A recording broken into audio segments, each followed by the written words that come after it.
Our society systematically makes some blunders, and a truly wise person could inspire change without forcing it. So, as you can see, energy isn't just physical energy from physics, but it's more often the energy of people's motivations and tendencies. It means we're using certain words and concepts to help escape the prison of words and concepts. I'm a pretty down-to-earth guy, but I'm also interested in the ideal, as I believe everyone should be. It's important to know which way is up, because without direction we wander and we're easily led astray. So with this in mind, let's investigate the techniques of the mysterious people who have enhanced all of our lives. Now, I want to preface that this episode is really advanced, and really most people should be spending time doing work in orange, blue and green as well, because that's where most Westerners are stuck. Learn how to develop a good work ethic, become intelligent and skilled, become financially secure, develop compassion and spiritual drive. But stage 1 tends to avoid doing this kind of work because it's really painful, hence why they plateaued. And it requires the letting go of very convenient crutches, which is very difficult to do. So if nothing else, view this episode as entertainment, and perhaps you can even draw some inspiration to go back into orange and blue. And I don't want you guys to think that spiral dynamics is some mystical thing. It just outlines patterns of progress in human psychology. Compare it to Maslow's hierarchy of needs. Alright, so without further ado, prophecy is the first tactic these turquoise minds use. Through big picture awareness and direct experience of the ideal, the most profound patterns of the world are visible to the turquoise seer. They're perceptive to the tides of change, and that is to say, they can detect the telltale signs of imminent change, and they can act proactively. This is completely impossible for Tier 1, because these people are still tied up with public narrative. The lens through which they see the world is too clouded to capture the nuance in every moment of existence. So these people really truly are open-minded, and because of this they can sense slight deviations, and they can experientially know truth without having to take the time to logically justify it. So in order to better understand the mysterious topic of prophecy, we can examine a less mysterious yet still prophetic example from our everyday lives. The good advice of a parent to their kids is like a prophecy being told. They're accessing their God-given authority as a parental figure to guide the child from going astray. And this is the essence of a prophecy. The parent themselves might not have a high consciousness worldview, but in the role of parent, they're tapping into something else. They're experientially passing down the wisdom of the ancients, and they do so with faith, compassion, and authority, in a way they may not do in other areas of their lives. So that example should sort of show you the thinking behind the way the prophet guides society as a whole out of trouble. They're just as wise and unselfish as the good mother and father in their intentions within the world. Much like how the experienced sailor can sense when a weather pattern will arrive, the prophet can feel the winds of change and can detect where they'll blow. So another tactic used is acting at a pivotal juncture. So I'm going to explain to you guys a little situation to help you understand what this might mean. After the infamous assassination of Archduke Franz Ferdinand of Austria, it's said that this catapulted Europe into World War I. It's unlikely that this single event is the sole cause of the terrible war, but for the sake of argument, let's say it did. If a wise turquoise thinker could sense the growing tensions between Serbia and Austro-Hungarian Empire, he could perhaps find a clever way to convince the radical Young Bosnia movement their violent aspirations would recoil into a world war, which would ultimately end up destroying them. It ended with the abolishment of the Austro-Hungarian Empire. There are many ideological people in the world today who are becoming more and more radical as they're attempting to uproot our society through coercion, censorship, legislation, and inevitably violence. We need more turquoise seers to awaken, which could prevent a World War III. And maybe they've already done this. The turquoise influencers are not always recognized, so they work. They're not looking for any. They're not looking for credit. They do what they do because they identify with the big picture. It's not about them. Sometimes you hear about them, sometimes you don't. One famous person is Mahatma Gandhi, and he famously undertook his hunger strike where he vowed to fast until death in order to protest the British influence with India's electoral caste system. His efforts worked and did much to help improve India's independence. There are various of what people call karmic activities, which are creating terrible backlash in today's world. And we need our wisest thinkers to step up and peacefully intervene to guide us out of peril. These turquoise members who act at a pivotal juncture are often unsung heroes. They act so mysteriously and naturally that people won't often be able to tell that they were just saved. So I could go on about this tactic, but I'll leave you with one final warning. These kinds of acts are genuinely unselfish, and they're built upon the purest of moral wisdom. This is in stark contrast to the type of interference which our military, political, legislative, industrial complex tends to exhibit.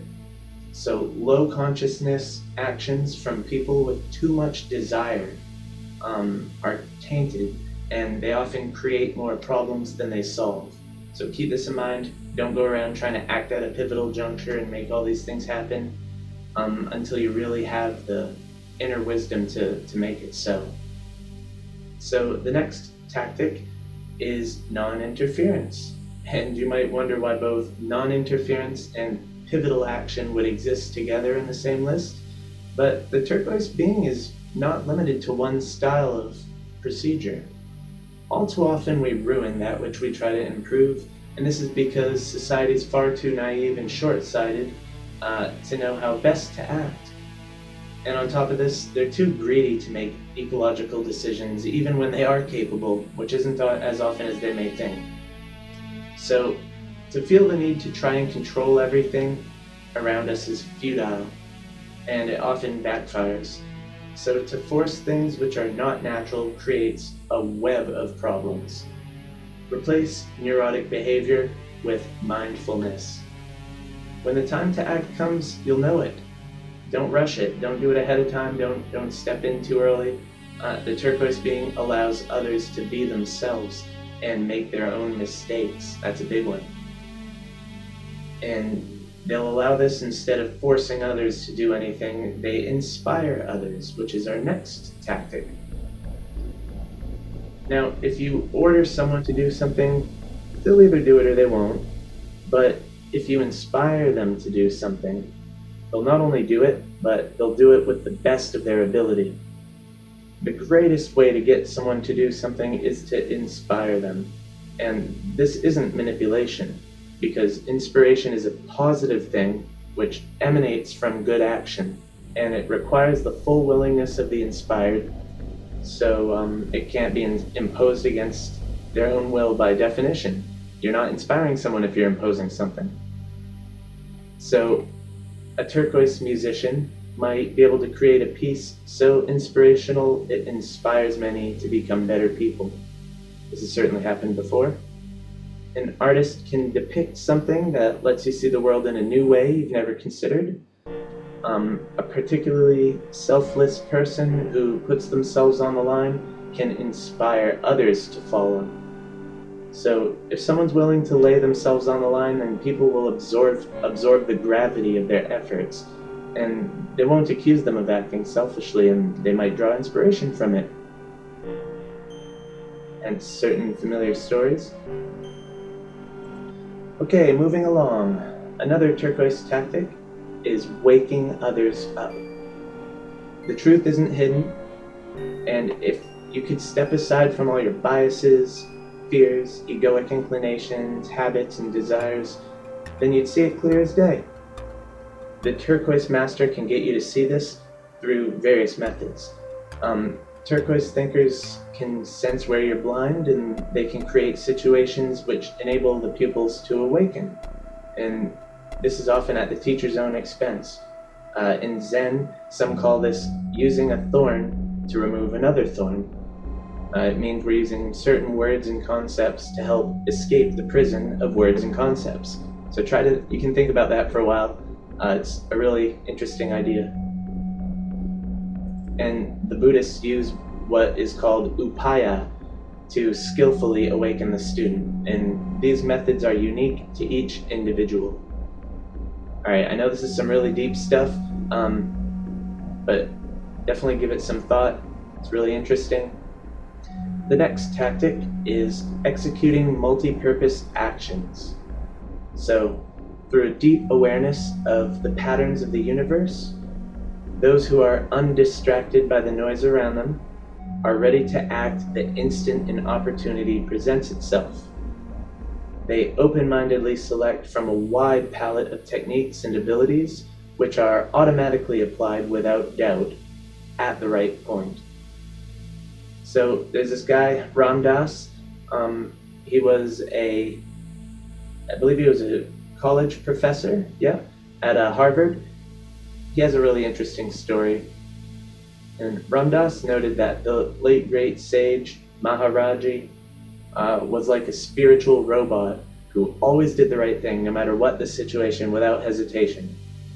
And that's how he described it. And I don't know a whole lot about this Maharaji, but from what I hear about him, he sounds a lot like a turquoise being who's fully in the moment. He's just delivering the right teaching to everybody all the time. That's a cool idea that there are people like that. So without dwelling, let's move on to the next tactic. Redirecting energy. Now this is an incredible tactic, and I could really talk on this subject for a while. Consider the judo fighting style.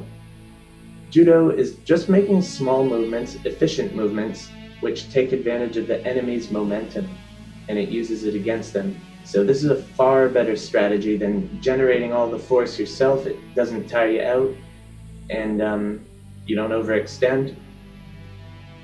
So one simple example of the redirection of energy is in finding a person with great interest in a subject. Let's say you have a kid who has great enthusiasm and talent for some subject. If you can foresee how this enthusiasm might shape up into a useful skill, you might foster and provide the tools for this child to grow into a content and productive member of society. It's just an example. Imagine if we had wise teachers in schools who could intuit ways that students could reach their potential in a way unique to them. Another example of redirecting energy would be perhaps one notices a large social movement, and then they use the power of influence to redirect the social movement into doing something good for society. So let's say there's a riot somewhere, and if you get them to pick up litter instead, that's a silly example, but let's say they were rioting, our cities are too dirty. You could see a turquoise or a great thinker going up to them and redirecting that energy for positive use. Be creative. Every situation has dynamics.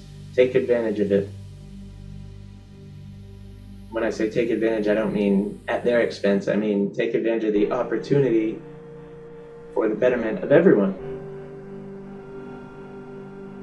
So as you can see, energy isn't just physical energy from physics, but it's more often the energy of people's motivations and tendencies.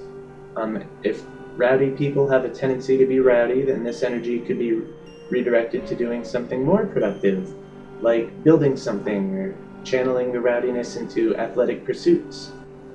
Alright, the next tactic is the implementation of better systems.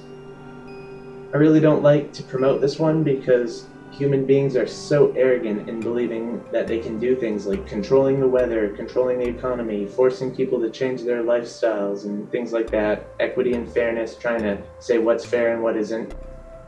And especially another one that bugs me is doing things for safety, as if it's up to somebody else to tell us how much we should value various risks. Life is full of risks, you can't avoid them all. Of course we need to take care of our environment, and of course we want to treat others fairly and practice reasonable safety, but we so arrogantly force mass legislations and lockdowns, and we make certain speech illegal, and we print money at our leisure, and we make many destructive changes which at the surface seem logical, but any wise introspection reveals incredible backlash from such strategies. These aren't examples of implementing better systems, rather they're social experiments and they're patches which really don't fix the basic problems which underlie them. So having warned you that we are bad at implementing better systems, still, if it can be done, it can have a huge impact on everybody in a good way. There's a good way to do it, there's a bad way to do it. Our society systematically makes some blunders, and a truly wise person could inspire change without forcing it. They could use their skill and high perspective to make the correct paths of action clear. And as a result, the world peacefully becomes a better place. No law against littering really does much. I still see trash on all the sides of the roads. But a good argument revealing the self-destructive aspects to littering can potentially put a dent into the cases of it.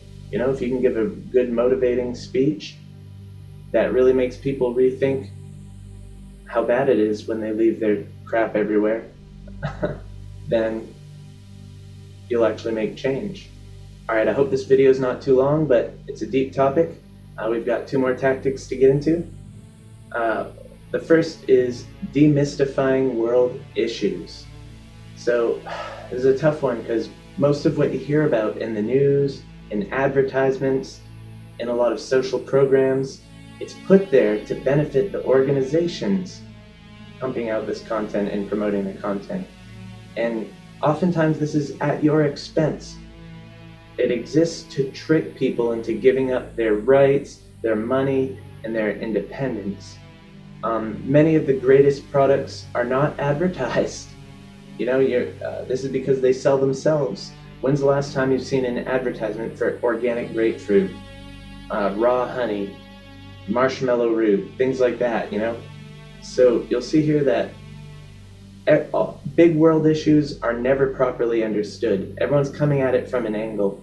Sometimes it takes a turquoise thinker or a high consciousness person in general, any stage really, to demystify these world issues. It's a real maze out there. These people often, even in the ones that can demystify them for you, you don't know how to reach them. So turquoise people are good at getting others to see things objectively, and they have a knack for showing people the way amidst a sea of deception. Now the final tactic I will talk about is self-transcendence. This is a real advanced one.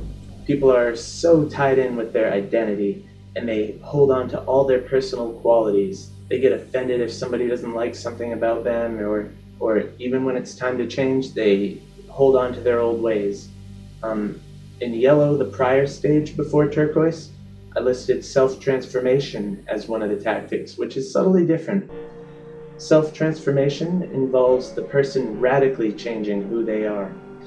With self-transcendence, things like the Gandhi hunger strike and Jesus' sacrifice become possible. Not all turquoise thinkers will go to this extreme, but when one stops identifying with the ego and they see their body as a small part of a greater whole, there's no limit to what this person can do.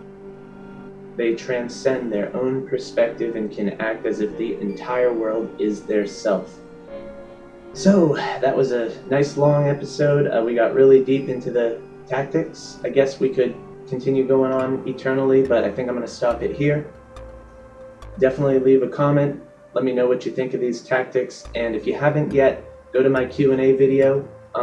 If the second one's not out yet, you still have time. Go ahead and ask a question, and I will answer it. As long as it's not a troll question, I will answer it in the next video.